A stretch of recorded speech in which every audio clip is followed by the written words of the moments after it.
Bapak yakin besok masih hidup, Pak? Iya, puji Tuhan, alhamdulillah. Berpasrah diri saja. Allah nggak pernah memberi, Pak. Sampai detik ini, dari mulai diperkenalkan Muhammad nggak pernah memberi. Yang membuat orang selamat itu bukan karena amal. Amal itu nggak membuat orang ke surga. Assalamualaikum, Mbak. Saya mau nanya, Mbak. Aku bingung nih, sering nonton live ini. Kenapa ya Alkitab bisa menjawab apa pertanyaan daripada yang orang lain ya?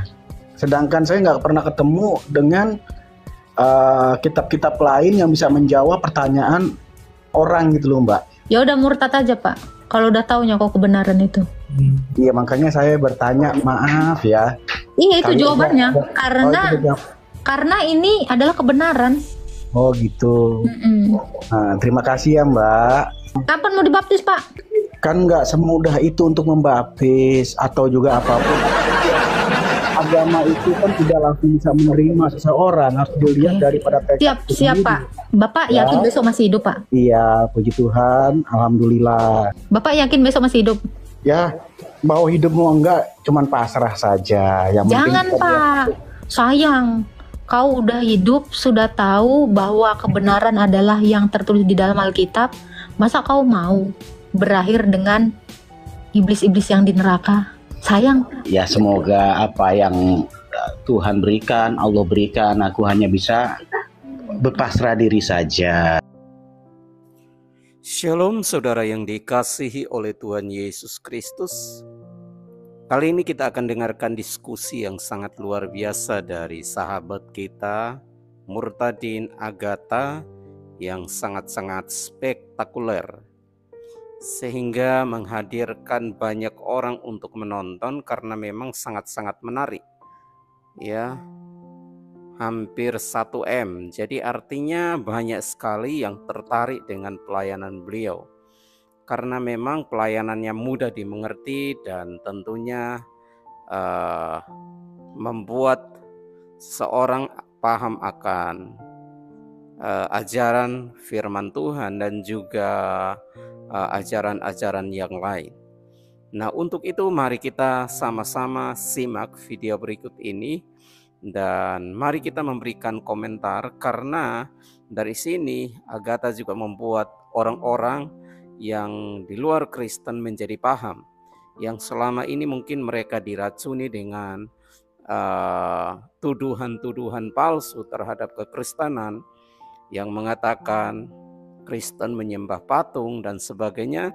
Akhirnya mereka menjadi paham, dan tentunya harapan kita mereka juga dijamah Roh Kudus untuk diselamatkan. Nah, seperti apa? Silahkan tonton sampai selesai. Bapak yakin besok masih hidup, Pak? Iya, puji Tuhan, alhamdulillah. Berpasrah diri saja. Allah nggak pernah memberi, Pak. Sampai detik ini, dari mulai diperkenalkan Muhammad nggak pernah memberi. Yang membuat orang selamat itu bukan karena amal. Amal itu nggak membuat orang ke surga. Assalamualaikum, Mbak. Saya mau nanya, Mbak. Aku bingung nih, sering nonton live ini. Kenapa ya Alkitab bisa menjawab apa pertanyaan daripada yang orang lain ya? Sedangkan saya nggak pernah ketemu dengan kitab-kitab lain yang bisa menjawab pertanyaan orang gitu loh, Mbak. Ya udah murtad aja, Pak. Kalau udah taunya kok kebenaran itu. Iya, makanya saya bertanya, maaf ya. Iya, itu Kali jawabannya. aja. Karena ini adalah kebenaran. Oh gitu. Nah, terima kasih ya, Mbak. Kapan mau dibaptis, Pak? Kan nggak semudah itu untuk membaptis atau juga apapun. Agama itu kan tidak langsung bisa menerima seseorang, harus dilihat daripada tekad. Siap, Pak. Bapak yakin besok masih hidup, Pak? Iya, puji Tuhan, alhamdulillah. Bapak yakin besok masih hidup? Ya, mau hidup mau enggak, cuman pasrah saja. Yang Jangan, Pak. Sayang. Kau udah hidup, sudah tahu bahwa kebenaran adalah yang tertulis di dalam Alkitab. Masa kau mau berakhir dengan iblis-iblis yang di neraka? Sayang. Ya semoga apa yang Tuhan berikan, Allah berikan, aku hanya bisa berpasrah diri saja. Allah nggak pernah memberi, Pak. Sampai detik ini, dari mulai diperkenalkan Muhammad nggak pernah memberi. Kalau Yesus jelas memberi makan. Itu real sekali memberi makan, memberi pengampunan, real banget, memberi kesembuhan, memberi jawaban atas pertanyaan-pertanyaan orang pun sudah hari ini dilakukan. Kalau Allah nggak pernah Pak, ngasih apapun nggak pernah. Allah minta dulu gopek. Nggak ada sama sekali. Nggak ada. Tadi kita udah bahas tadi Pak, bahwa yang membuat orang selamat itu bukan karena amal. Amal itu nggak membuat orang ke surga. Tapi yang membuat orang masuk surga itu adalah rahmat. Ya, Sahih Muslim 50:42. Rahmat. Nah, menurut surat Maryam ayat 21, surat 19 itu yang dikatakan rahmat itu adalah Isa. Nah, tapi lucunya di Alkitab kita, Yesus itulah rahmat. Di Titus 3 ayat 5, bagaimana cara mendapat rahmat itu dengan baptis. Coba dibuka teman-teman nanti ya, Titus 3 ayat 5. Jadi, itu kenapa kita tawarkan untuk dibaptis. Karena kita nggak tahu kapan kita meninggal, ya kan Pak? Nggak tahu, nggak ada yang bisa tahu umur manusia. Coba tadi berdasarkan Bapak bilang ya, kok bisa ya Alkitab itu menjawab pertanyaan. Coba saya nanya, istrinya Ibrahim di Quran bisa nggak Allah jawab Pak? Maaf, sebetulnya saya ini belum percaya dengan adanya suatu agama. Karena saya harus mengimani sesuatu yang memang harus dengan iman sesungguhnya Mbak. Makanya saya bertanya-tanya dan belajar mana yang benar-benar juru selamat. Kita harus mengimani, asal jangan mengimani, tapi kita harus tahu iman itu sesungguhnya. Wih bagus, keren Pak. Coba Pak, Allah itu kira-kira siapa yang udah pernah dia selamatkan Pak? Coba satu orang aja. Kalau menurut saya belum ada. Allah itu dari sejarah pun saya belum ada temuan. Kalau misal menurut dari kawan-kawan Muslim sendiri yang saya sering dengar dari itu pun itu Jibril, malaikat Jibril. Maka saya juga belum mengimani itu semua. Mau gimana? Iya itu aja Pak. Tadi juru selamat, ngomongin juru selamat. Nah ini juga sesuai tema saya. Adakah keselamatan Islam, dalam Islam itu nggak cukup ya kan? Dalam Islam, nah ini sampai detik ini satu orang pun yang dengan agama Islam itu belum ada yang selamat. Selamat dari apa? Dari kematian kekal. Belum ada satu pun. Satu pun Pak. Tetapi Allah dalam kemanusiaannya sudah menyatakannya 2000 tahun yang lalu. Iya Mbak, terima kasih pengetahuannya ya. Semoga saya makin paham lagi tentang agama Kristen. Siap. Yang memang ada juru selamatnya. Karena rajin saya nonton live saya nggak Pak? Saya sering menonton setiap apologet. Saya mempelajari karena saya akan melihat iman seseorang. Karena di Islam juga diajarkan akhlak dan adab, sedangkan di Kristen kasih. Maka saya harus melihat orang-orang tersebut saat live itu, adakah yang mereka pakai itu. Karena orang beriman itu seharusnya memakai itu semua.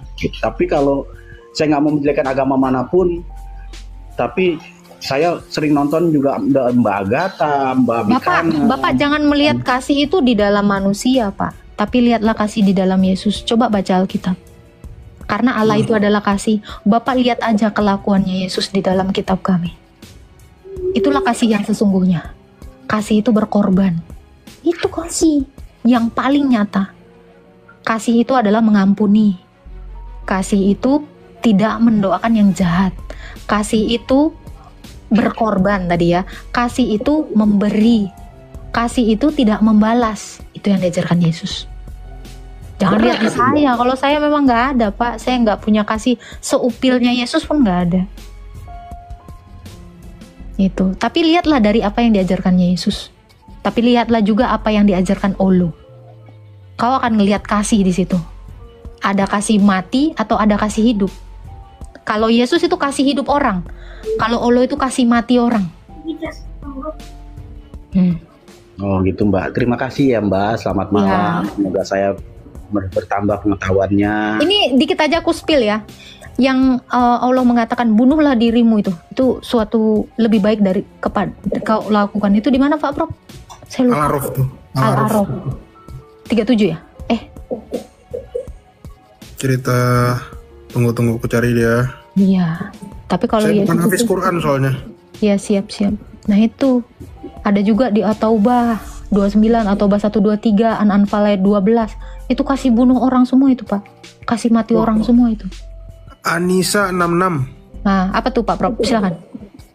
Dan sekalipun telah kami perintahkan kepada mereka, bun-bunlah dirimu atau keluarlah kamu dari kampung halamanmu. Tuh. Kasih lagi hadis Pak, kalau ada orang yang mengganti agamanya maka bun-bun juga. Bun-bunlah. Kasih mati semua itu. Ngeri ya tuh. Makanya Bapak atuh baca Alkitabnya, Qurannya. Coba cari yang ada terjemahan. Yang namanya kitab, Pak. Quran, punya Quran nggak Pak? Nggak punya juga, karena saya hidup. Allahu Akbar, beli Nggak lah pernah. Pak. DM aku nanti tak transfer. Cuma 59.000. Pak, Serius? ini 50.000 Pak harganya Pak. Ini 59.000 Pak, aku beli di Gramedia. Serius nggak ada? Ada terjemahannya, nanti Bapak bisa baca. Jangan kira ini harganya sejutaan ya. Ini 50.000. Nggak mahal, nggak mahal. Iya, terima kasih Mbak. Selamat Enggak, malam. kalau Bapak memang mau ini nanti tak beliin sama Alkitab sekalian. Iya, boleh. nanti saya akan banding-bandingkan lah. Ya, mangga. Iya. Terima kasih ya Mbak. Selamat malam. Selamat malam. Selamat belajar ya Pak Pria. Ini baru betul namanya pria sejati ya Pak Prof ya. Betul, dia baru sesuai namanya. Cari kebenaran Pak. Pak. Betul itu Pak. Pria sejati tidak akan mau menggauli anak di bawah umur. Astagfirullahaladzim. Ya, pria sejati juga nggak akan menggauli budaknya di ranjang bininya sendiri.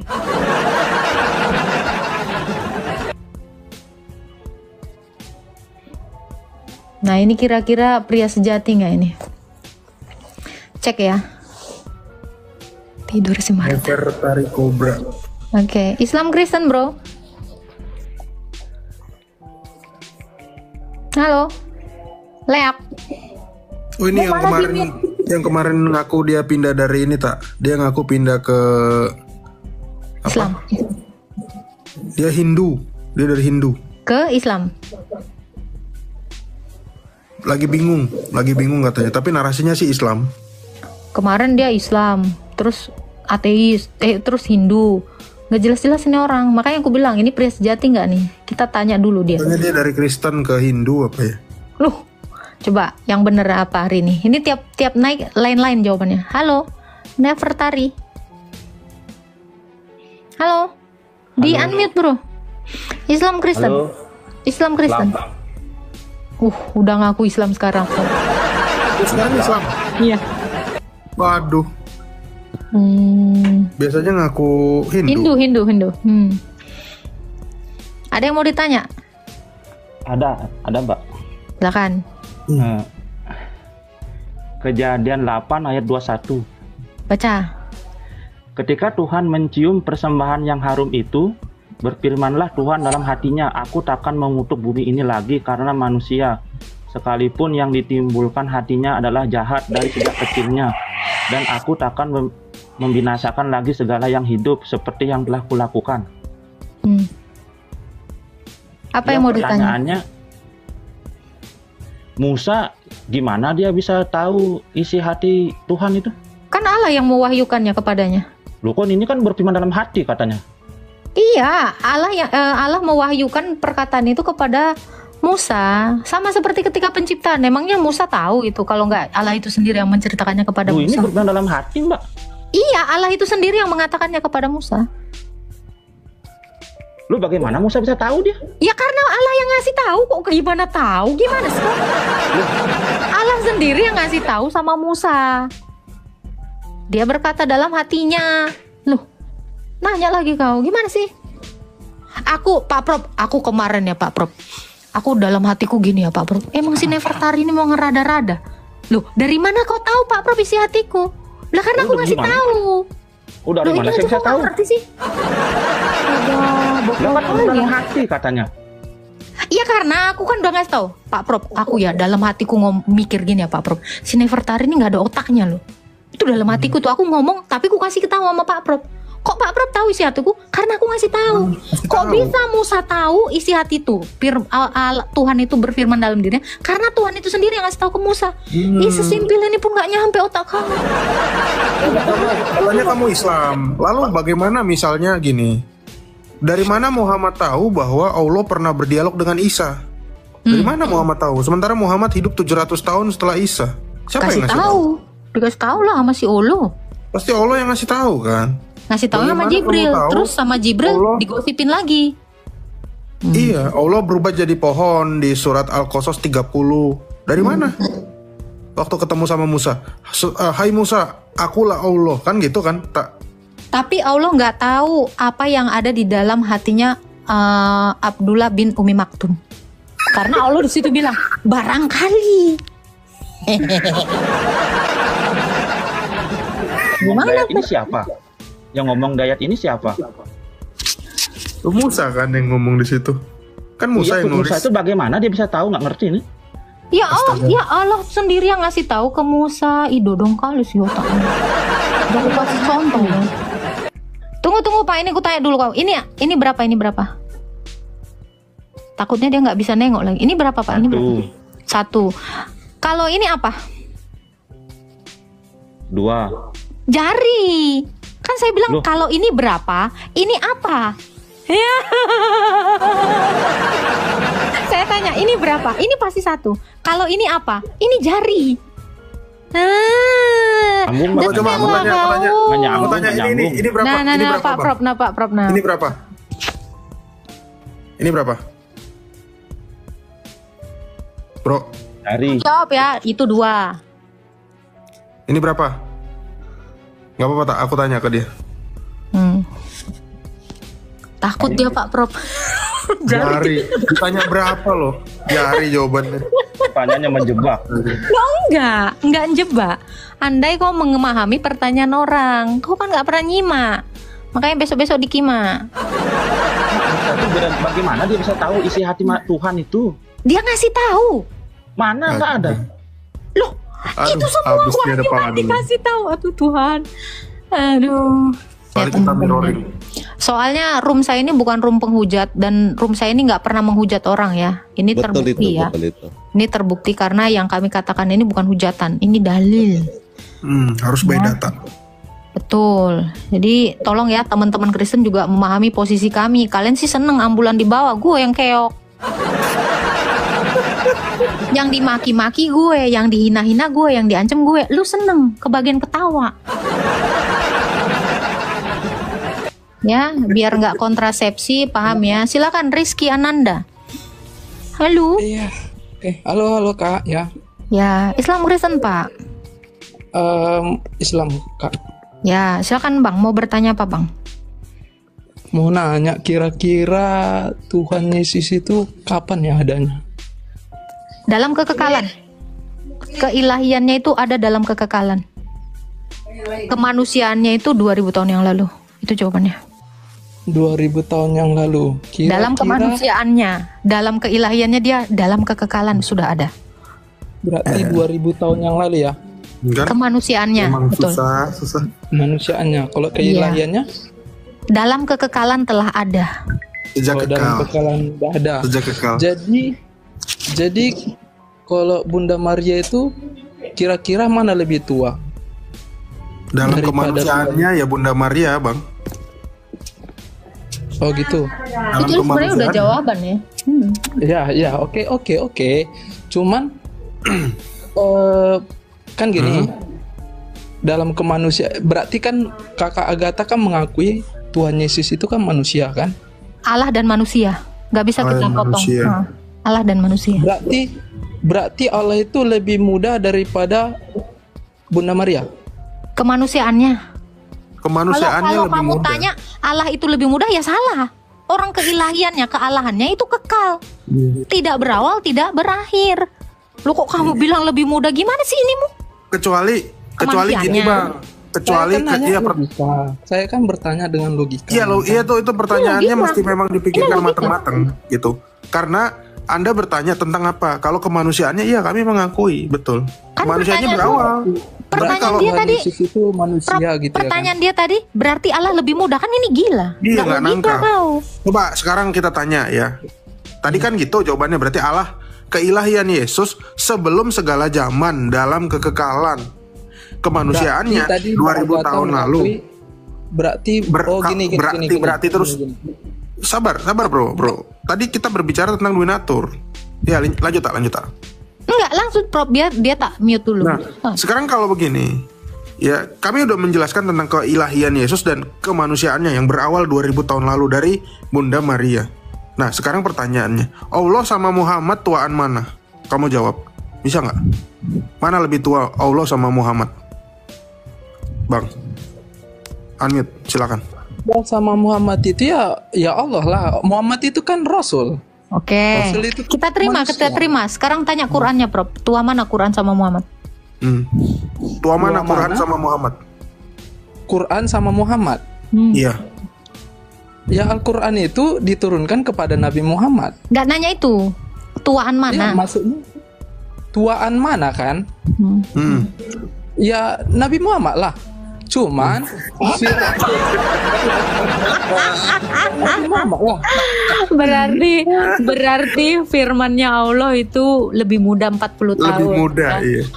Otomatis Allah juga baru Iya, ngomong betul. ketika Muhammad sudah berumur 40 tahun. Umur 40 tahun. Iya. Itu logika penjelasan saya. Allah baru ngomong ketika Muhammad 40 tahun. Karena Quran lebih muda. Ya kan? Logika. Ini logika itu. Logika. Ini kalau saya tulis ini paham kok. 20 kali kau ulangi tapinya ya. Kalau yang modelan kayak aku sih sekali udah ngerti. Ya beda lah, itu kan firman. Kalau firman Nih, saya kasih tahu jawabannya gini. Harusnya jawaban kamu niru dari saya. Kalau perkataannya Allah Al-Quran itu itu kekal. diturunkan Nih saya untuk kasih tahu jawabannya. Kalau ada orang yang nanya, tua mana Quran? Nih, saya bantu kau jawab. Di-mute dulu ya. Dengerin kakak ya, Dek ya. Kalau ada yang nanya, tua mana Quran sama Muhammad? Kalau bukunya Kak lebih muda, tetapi perkataan Allah itu kekal. Enak nggak jawabannya gitu? Nah, itu sama paralel dengan Yesus yang tadi saya jelaskan. Kemanusiaannya itu memang lebih muda dari Bunda Maria, tetapi keilahiannya dalam kekekalan. Mbak, itu kan Ini Al-Quran itu kan fakta, ini fakta, Prof. Kalau covernya ini nih yang saya pegang ini baru ada Mbak, ini tahun berapa? Baru ada 2000. 2004. Baru ada 1500 tahun lalu. Enggak, ini 2000 ya. Abad 7. Nggak ada juga, Prof. Belum ada musabnya. Iya. Oh ya berarti baru belum ada 100 tahun lalu. 1928. daging loh, Mbak. Kalau kamu katakan bahwa Al-Quran itu lebih muda dari Muhammad, berarti Allahmu selama itu bisu. Bisu, iya kan baru saya bilang Allah baru berbicara ketika Muhammad sudah 40 tahun. Iya. Paham kan? Sampaikan kepada Nabi Muhammad untuk meluruskan jejak hidup manusia yang Para rasul itu udah lurus hidupnya sebelum ada Muhammad. Iya. Nih, gua kasih tahu ya. Paulus tadinya bengkok, lurus ketika ada Yesus. Jadi Muhammad tuh nggak bisa ngelurusin apa-apa. Sebelum ada Muhammad, orang itu sudah tahu jalan dan kebenaran. Saya tahu yang diluruskan Muhammad. Apa? Itu, yang satu itu, yang tadinya gini jadi lurus. Oh, yang tauhid. Saya tahu dia meluruskan nafsu-nafsunya. Sebelum ada Muhammad, itu orang sudah tahu jalan kebenaran. Kalian ini muncul Muhammad, masih langsung jadi bengkok. Makanya suka berdoa, tunjukkanlah kami jalan yang lurus. Tunjukkanlah kami jalan yang lurus. Tiap hari itu. Al-Quran itu membengkokkan manusia, nggak ada. Itu buktinya kalian berdoa tiap hari minta doa jalan-jalan lurus untuk apa? Berarti masih bengkok. Iya, berarti kalian ini masih bengkok. Yang namanya orang mau masuk surga itu ya berdoa ya minta jalan yang lurus. Apa tuh Pak Prof? Itu pasti. Bentar-bentar, itu pasti air yang buat kapal waktu ketika kapal lewat. Kapal lewat. Oh, ini bulan terbenam di lumpur nggak? Matahari. Itu bulan terbelah kayaknya Pak Prof. Tolong satu lagi. Penasaran saya nengoknya. Apa itu ya? Apa sih? Iya, saya kurang jelas juga kayaknya planet itu. Pluto. Coba lihat lagi. Coba saya rekam ya sekali lagi ya. Saya rekam ulang. Apa ini ya? Tunggu. Aku bunyi but-butnya kalau dia muncul tuh ya. Kita tengok ini ya. Ya, but. Bukan Mars. salah kiri. Bukan Mars kayaknya itu Mars. Bulat. Kayaknya masih 5 kali. Ini bentar. Ini harus 3 kali ya, baru 2 yang saya rekam. Satu lagi, Pak. Ini baru 2 ya. Kalau 2 berarti Dwinatron, nggak jadi Tritunggal, udah nggak apa-apa. Aduh, ternyata kebagian guys. Oh, ternyata bulan. Iya. Bulat Tadi ya? masih samar-samar tadi. Berarti bulan bulat ya. Bulat. Tapi bumi ini kan nggak datar. Enggak. Tapi kok dihamparkan? Di Al-Quran Iya, datar, Agatha. Al-Kahfi ayat 47. Mbak Agatha, lagi sekali Mbak Agatha. Ya, kenapa Pak? Lagi sekali bertanya. Boleh. Itu tadi nggak Ya. mau ditanggepin, udahan. Nggak ada Ya, dalam Tuhan Al-Quran berfirman dalam bumi hati, dibilang Mbak. datar di situ Kak Agatha. Apa? Ada rata, bukan datar, rata. Nggak ada rata. Ada. Ya. Hamparan. Baca dulu yang betul. Hamparan. Rata. Aduh, Oh, mau lihat ayatnya? Boleh. Oh Pak, Baca. Aduh. Pak Ladu belum bisa open cam. Iya, itu saya Itu loh, ini. yang bumi diperjalankan dan mereka melihat bumi. Gunung-gunung diperjalankan. Bukan datar. Dari mana Iya itu Bang gunung-gunung. Rata, Pak, rata. Oh ya rata. Rata kan datar, bukan? Beda. Tolong bacain tak? Dan Mana ada bumi rata? ingatlah akan hari yang ketika itu kami perjalankan gunung-gunung dan kamu dapat melihat bumi itu datar. Rata. Iya, betul yang saya bilang. Selama ini kalian melihat bumi itu kan terhalang dengan gunung. Jadi ketika gunung-gunung itu disingkirkan dengan cara diperjalankan, kalian akan melihat bumi ini akan rata. Kalau gunung disingkirkan ya datar lah dia nampak dari pandangan manusia. Istilahnya Kapan dari itu kita. terjadinya, Bro? Ya. Itu dalam mimpi kan? Jadi Al-Quran ini pandangan manusia ya, bukan pandangan Allah lagi. Oh, Hah? Prof, itu tadi itu Al-Quran lentera itu, terapung. Itu bukan bulan dan bukan bumi juga, lentera terapung. Sampai ku tengok loh. Jadi Al-Quran ini berdasarkan pandangan manusia ya Pak Rizky. Ya. Sampai dilihat manusia rata. Manusia yang menjalani hidup ini ya jadi kayak mana? Iya, berarti Al-Quran ini ditulis berdasarkan pandangan manusia. Pantas banyak ajaran kawin-kawin di dalam. Enggak begitu juga. Iyalah. Itu wahyu dari Allah disampaikan kepada manusia yang seperti Mbak dan Mas ini supaya lurus, malah bengkok. Apa yang bengkok? Apa yang bengkok? Enggak apa-apa, apa yang bengkok? Itu bengkok itu. Hah? Kacamatanya bengkok itu. Enggak, saya tanya dari ajaran itu apa yang bengkok? Jangan lari dulu. Di dalam Alkitab ada juga loh diajarin. Apa? Yang aneh-aneh. Apa tuh? Cobalah baca. Ya apa? Kau kalau sudah mengatakan, sudah menuduh, berarti kau bisa menunjukkan di mana yang bengkok. Ya di Alkitabnya banyak yang bengkok, Iya, Mbak. apa? Satu ayat yang pernah kau tahu sehingga kau mengatakan itu. Kalau Kalau saya orang bisa Islam bilang tunjukkan, banyak, pasti tidak kalau ada. saya bisa Jangan. tunjukkan di dalam Quranmu itu apa yang udah bengkok. Saya bisa tunjukkan. Coba. Yang bengkok kayak Punyamu mana? dulu, punyamu setelah kau baru aku. Karena kau duluan tadi yang mengatakan itu. Silakan. Ayo dong. Jangan bicara tanpa data. Jadi laki-laki, Bro.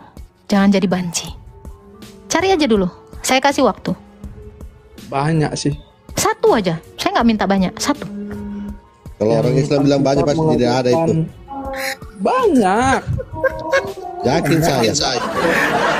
Nah, ada. Ini penghujatan ya, Prof. Ini penghujatan ya. Tadi katanya Al-Quran mengajarkan pembunuhan. Ini penghujatan ya, Prof. Ketika dia bilang banyak itu penghujatan. Penghujatan. Apa hujatan saya? Banyak. Penghujatan. Kayak gimana? Nggak nyampe dia ini nggak nyampe dia. Bukan nggak nyampe. Coba apa yang bengkok dari Alkitab? Kamu baca Al-Quran dengan benar. Dengan Apa hati. yang bengkok dari Alkitab? Kau buktikan dulu atau kau tarik lagi omonganmu itu? Apa yang mau saya tarik? Kan kamu paham. Apa yang bengkok dari Alkitab saya? Itu tuduhanmu. Buktikan tuduhanmu. Bengkok. Jawablah. Jawab. Apa yang bengkok dari Alkitab? Ayo Ya kertasnya bengkok.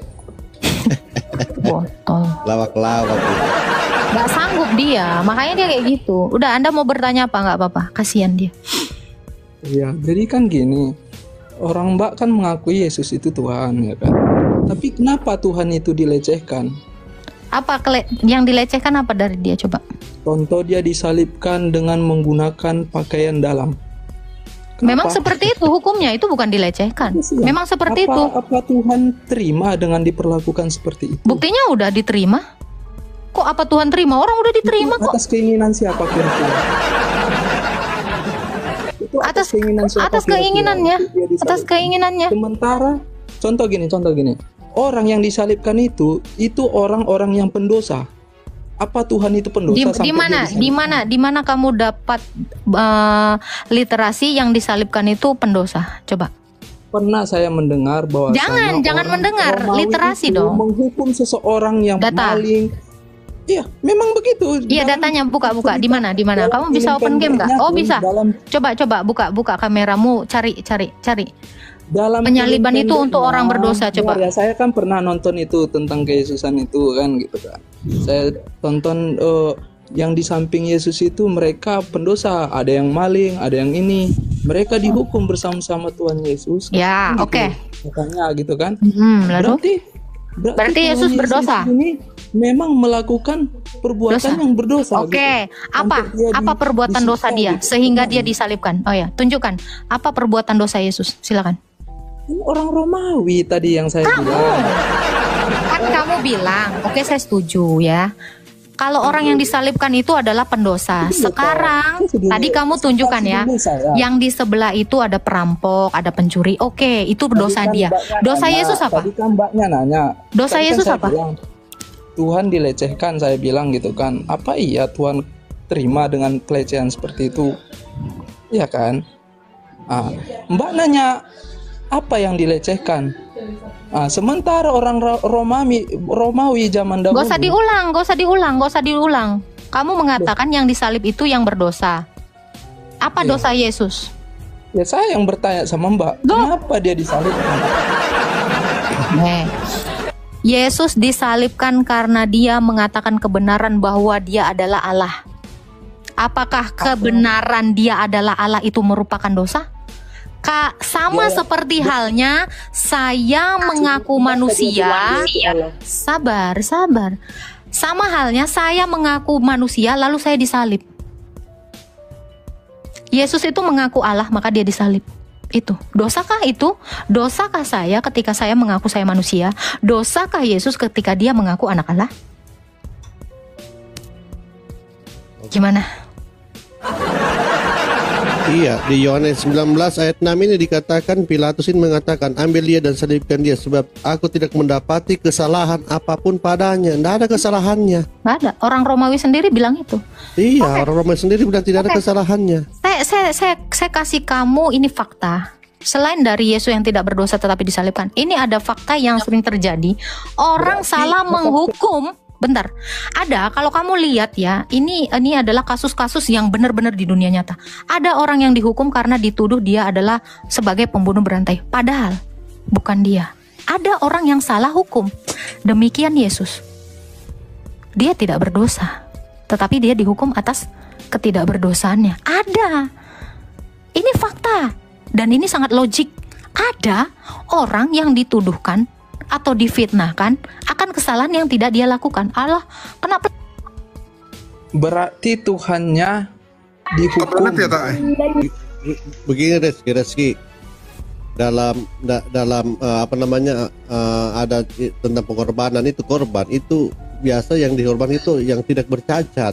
Prof, lanjut dulu, aku mau banding benar. Tidak bercela. Gitu loh Reski. Oke, dari pembahasan kita ini saya paham. Berarti dari pembahasan. Bentar, teman-teman jangan lupa tap-tap ya. Ih, akun gua kacau. Ya, tap-tap terus ya, teman-teman ya. Ya, tap-tap dan follow nake. Berarti Tuhan itu dihukum sama manusia gitu ya, Mbak ya? Dihukum sama manusia, apa kesalahannya coba? Tapi disalibkan tadi. Nah, begini, yang dihukum, yang namanya dihukum itu pasti ada kesalahannya. Sebutkan apa kesalahannya? Dengan tidak ada kesalahannya. Apa kesalahannya? Orang yang dihukum itu pasti ada salahnya. Tadi kan apa kesalahannya? Ya dihukum istilahnya kan secara fakta dia disalibkan. Iya, apa kesalahannya? Loh, malah ditanya saya. Nyatanya kan dia disalibkan. Nyatanya Makanya dia kan disitulah disebut pengorbanan, Reski. Ya, karena dia tidak punya berarti salah pengorbanan apa-apa. itu, disalibkan itu berdasarkan keinginan Yesus gitu. Keinginan Yesus, ya dia akan melakukan kehendak Disalibkanlah saya Bapa. gitu. Ada gitu nggak ayatnya? Hukumnya Ada nggak sendiri. ayatnya? Moses itu minta disalibkanlah saya karena saya pengen berkorban. Ada nggak kira-kira bahasanya? Di dalam hukum Taurat, yang hukuman itu, hukuman di atas kayu salib itu tertulis di Ulangan 21-23. Nah, tujuan Yesus ke situ karena nggak ada satupun manusia yang bisa membawa dosa itu ke dalam kutukan itu, kecuali kalau bukan Allah itu sendiri. Makanya Memang Yesuslah keinginan dia satu-satunya. yang mau disalibkan. Bisa nggak ditunjukkan gitu ayatnya? Memang keinginan dia kah? Ya, Mazmur 40 ayat 7. Catat aja, Oke, coba dibaca Septuaginta. Ada dalilnya. Dia berkehendak meremukannya itu ada. Ada, itu kehendak Allah itu. Ada suaraku nggak Pak? Prap? Ada. Coba dibaca. Ada. Mbak. Saya pengen Matius dengar lah. 17:22 juga di situ. Pada waktu Yesus dan murid-muridnya bersama dengan dia, ia berkata kepada mereka, anak manusia akan diserahkan ke dalam tangan manusia itu. Prap, aku Ada manusia- agak berhenti ngomong dulu, Prap. Aku takut juga, Ada Prap. manusia yang bakal Sekarang kita pergi ke Yerusalem dan anak manusia akan diserahkan kepada imam-imam, kepala-kepala dan Disalibkan. ahli-ahli Taurat, dan mereka akan menyatuhi dia hukuman mati. Matius 20:18. itu keinginan Yesus. Ada nggak di situ bahasanya? Ya, itu kalau kalau bukan keinginan Kan ini gini, keinginan bukan dia saya- sendiri, untuk apa dia pergi ke sana? Tapi namanya pengorbanan. Iya, namanya pengorbanan, itu makanya dia pergi sendiri ke sana. Coba gini. Ini kok botol banget ya. Kamu kalau berkorban itu atas kehendakmu atau atas kehendak orang? Ya kalau saya berkorban atas kehendak saya. Ya udah, Ya sudah. jawab. Namanya kau tadi bilang kan Yesus berkorban, ya itu berarti atas Yang saya tanya, kehendaknya. apakah ada Yesus itu Ini menyatakan aku pusing ya, emosi loh aku sama orang kayak gini. Sakit kali kepala aku udah kena. Hah? Udah akal. Foto. Iya, banyak Pak sekali Prap nih. nih Pak Prap. Tap terus ya guys ya. Ini memang kurang ajar. Lukas 24 ayat 6. Aku bilang dulu. Ya. ya.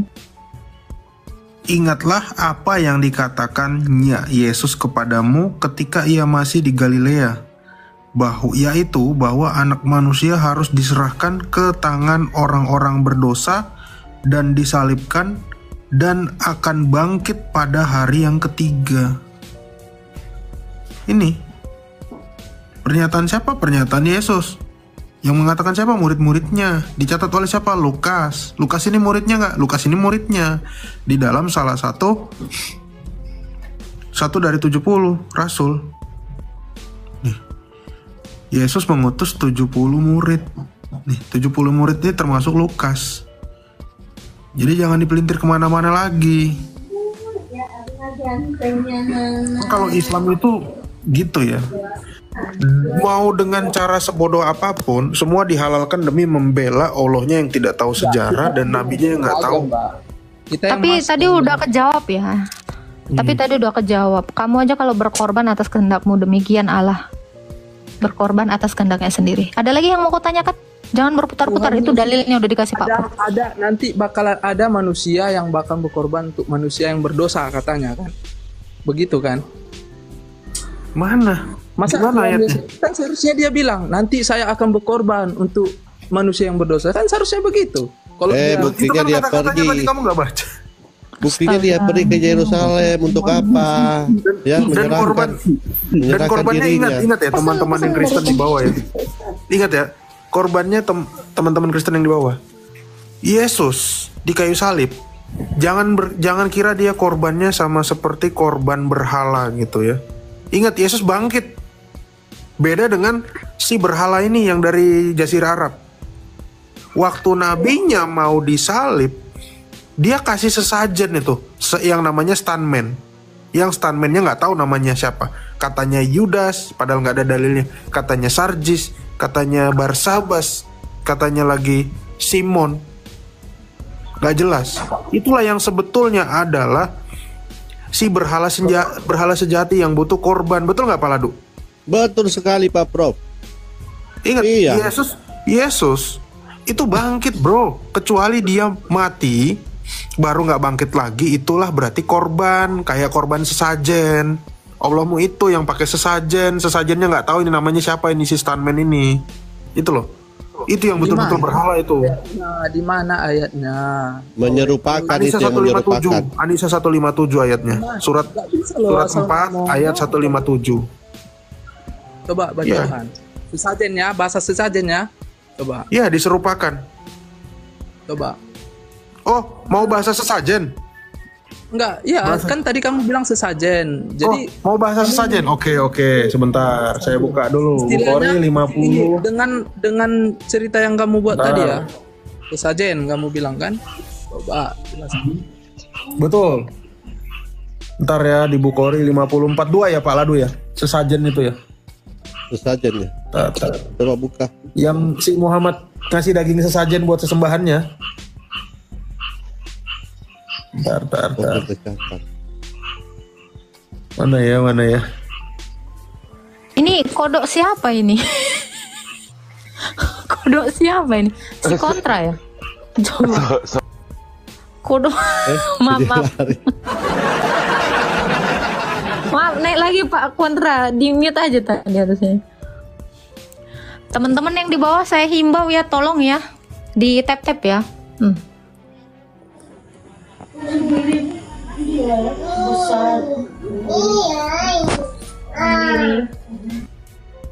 Di-mute dulu, ada anaknya bro.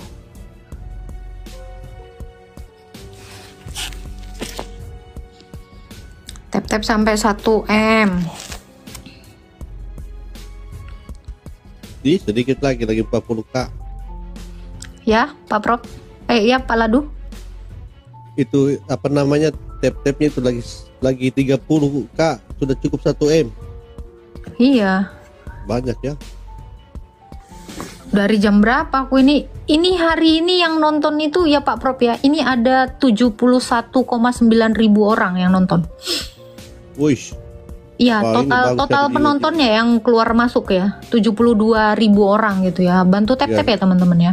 Semoga banyak Islamnya supaya mereka dengar ajarannya ini yang bobrok. Amin. Lanjut guys, mau udah 1M tetap ya. Ini banyak yang 1M tembus. Silakan Pak Prof, tadi mau ngebuka dalil ya? Ya. Dia lagi cari mungkin dalilnya itu. Bentar. Lagi belajar hadis. Pasti lain dari itu bahasanya. Aku yakin. Wah. Sabar bro, sabar. Yang si Zaid bin Amr ngasih itu loh, ngasih apa? Oh, iya tahu. Bentar. Ngasih sesembahan berhala, Muhammad ngasih sesembahan ada berhala. Ada 2 hadis tuh. Sesajen, Bang, sesajen. Iya, sesajen betul. Ada. Sesajen.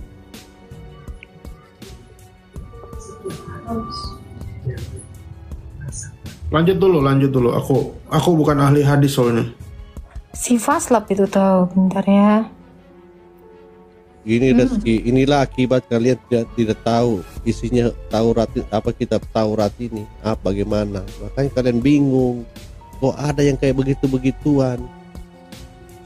Padahal Allah mengatakan harus mengimani kitab Taurat. Ya Islam ini kan Prof ya. Nabi bertemu Zaid bin Amr bin Naufail di dasar lembah. Sebelum wahyu datang kepada Nabi disuguhkan makanan gitu itu. Itu 5373 katanya. Coba saya buka. Apa? 53. Musnad Ahmad 5373. Iya. Musnad Ahmad 5373. Ntar ya, thank you teman-teman, thank you. Ku buka dulu ya. Iya. Ini yang di bawah nih keren ya. Kalian harus hafal hadis ya. Aku tadi ngeliat ke ini komen di bawah. Kenapa Prof? Buset dah. 5373. Oke. Ini Musnad Ahmad 5373 ya. Mana tadi?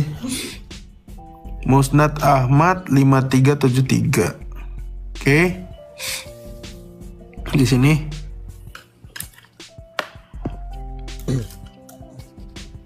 Menceritakan dari Nabi SAW, beliau bertemu Zaid bin Amr di ujung Baldah. Pertemuan Dibaca itu itu, Bang. terjadi sebelum ini. Menceritakan Telah bergosip kepada kami. sebentar, telah Apa yang bergosip kepada menceritakan? kami Yahya bin Adam, telah bergosip kepada kami Zuhair, telah bergosip kepada kami Musa bin Uqbah, telah bergosip kepada kami Salim bin Abdullah, telah bergosip kepada kami Ibnu Umar. Menceritakan dari Nabi SAW, beliau bertemu Zaid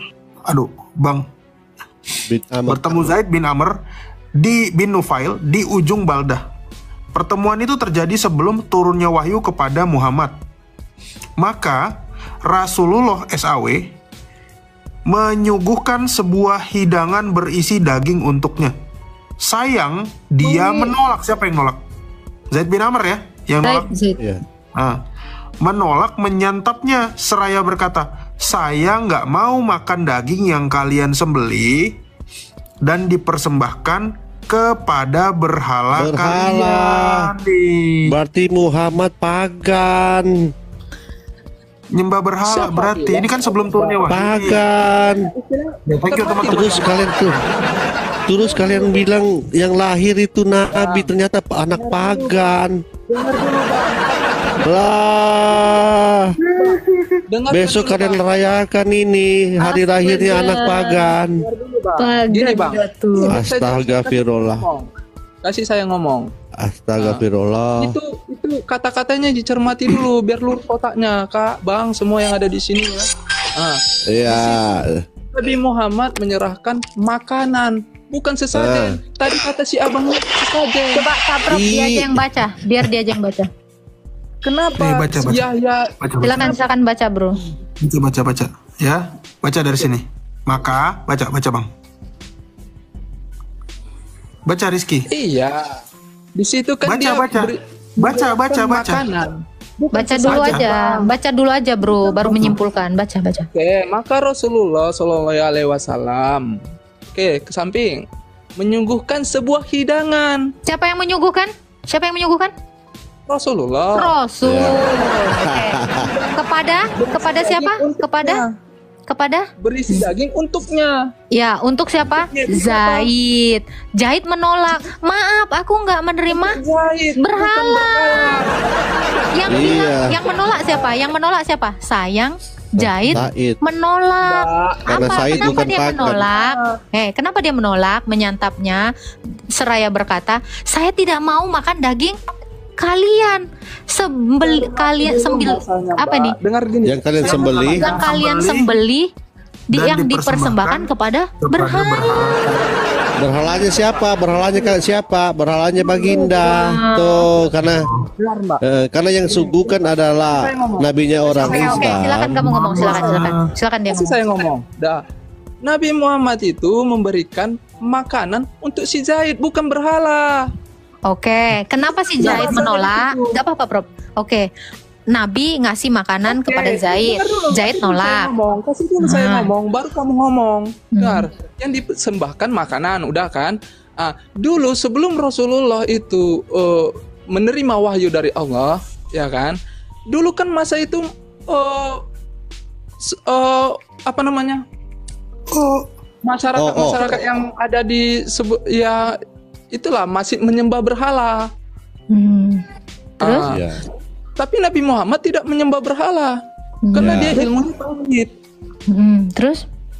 Kenapa sih? Makanan itu si Zaid bukan berhala. Jadi di mana di situ? Kenapa si Zaid menolak? Sebentar. Kenapa si Zaid menolak? Sesajen kepada berhala. Di mana di situ bahasanya? Pertanyaan saya, kenapa si Zaid menolak? Tadi dari hadis itu, kenapa si Zaid menolak? Gini, Mbak, baca itu yang betul. Kita kan belajar bahasa Indonesia, baca yang cermat. Oke, sekali lagi Prof, nggak apa-apa Prof. Memang kesabaran kita diuji, dia aja dulu yang baca. Silakan baca, Bro. Bentar ya, Pak. Kalian di sini siapa? Menuju kepada siapa kalian sini? Berhala kalian siapa? Biar dia aja yang baca. Silakan, Bro. Yang jelas, Mbak. Baca, jangan malu dong. Yang jelas Nabi Muhammad itu kan di situ bahasanya dia menyerahkan. Udah. Aku kesabaranku udah 3 kali loh. Aku ada batas kesabaran kan. Udah aku bilang, kau baca jangan jelasin dulu. Di situ Nabi menyuguhkan. Zaid yang ditawarin. Zaid menolak. Kenapa Zaid menolak? Aku tidak makan daging yang disembelih, yang dipersembahkan kepada berhala. Sesimpel itu kan? Iya, berhala kalian. Ya, kalian itu menuju kemana? Pasti yang memberi.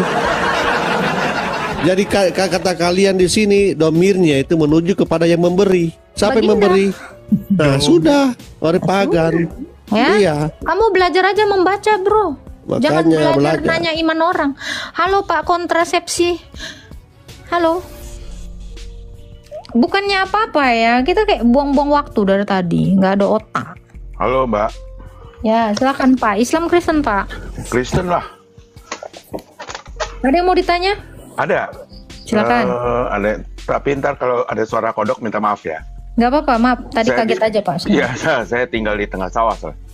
Mangga Pak, silakan.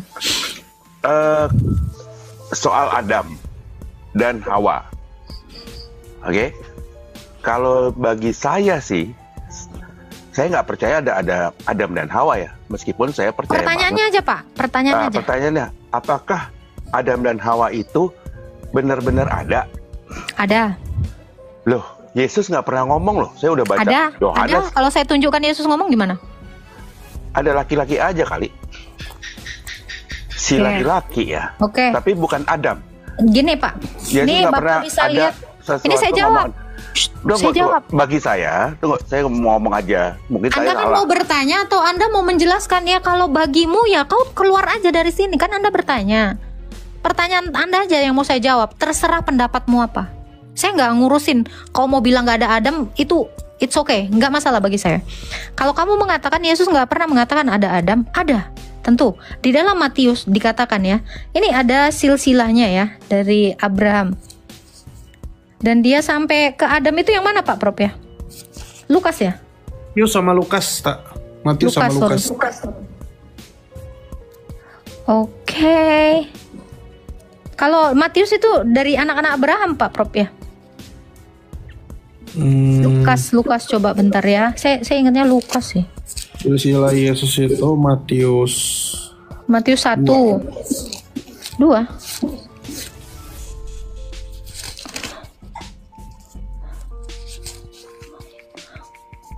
Lukas 3 ayat 36.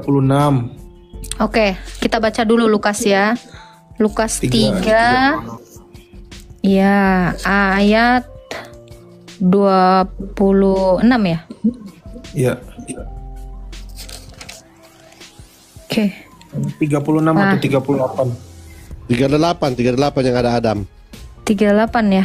Nah, Ya. ini sampai ke Adam ya. Kita bisa lihat dari Matius 3 ayat 23 itu silsilah terus sampai ke bawah, ketemu Metusalah, Henok, Yared, anak Mahalael, anak Kenan, anak Enos, anak Set, anak Adam, anak Allah. Ini kenapa Lukas bisa mengatakan ini? Karena Yesus yang mengatakan, yang mengajarkan. Dalilnya di mana? Matius 28 ayat 19 sampai 20. Ini kata Alkitab, kata para rasul. Mau Anda nggak berpikir nggak ada Adam, itu urusan Anda. Ada lagi yang mau ditanya Pak Kontrapeso?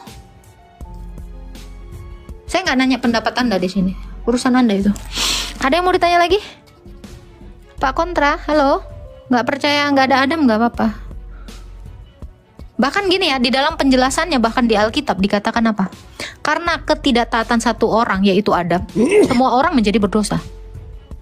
Karena ketaatan satu orang, Yesus, semua orang dibenarkan. Bahkan dikatakan Yesus itu adalah Adam kedua. Lagi-lagi Adam. Jadi kalau Anda mengatakan tidak ada Adam, ini banyak sekali, ini ngomongin Adam malahan. Adam yang kedua, yaitu Mesias. Ada lagi yang mau ditanya Pak? Bapak, saran saya masuk Islam aja Pak. Jangan jadi Kristen. Saya akan tawarkan Anda 72 bidadari. Enggak, saya orang-orang yang menentang Alkitab, mending masuk Islam bro. Karena kau udah jijik sama ini, cobain yang di sini. Lebih indah. Makasih. Lebih indah itu. Nggak ada paksaan di dalam Kristen. Betul ya Pak Prop? Betul. Nggak ada paksaan. Itu pentingnya pengajaran para rasul ya. Kalau kita udah mengandalkan pemikiran kita sendiri, mengandalkan filsafat, kalau 2 ayat 8 Pasti begitu, karena semua apa? Semua ajaran sesat yang lahir di dalam gereja, semuanya baca Alkitab. Baca Setan itu, setan iblis waktu mencoba Yesus, apa yang dia kutip? Kitab kan? Kitab Taurat. Iya. Iya. Sebab ada yang tertulis, setan tuh baca Alkitab. Dan kepedean kalian. Betul. Kedinginan aku. Berbahaya sih kayak gitu. Oh, nggak percaya Adam nggak masalah. Tapi yang pasti ya Pak Prof, ini adalah fakta dan logika. Suami Inul itu namanya Adam.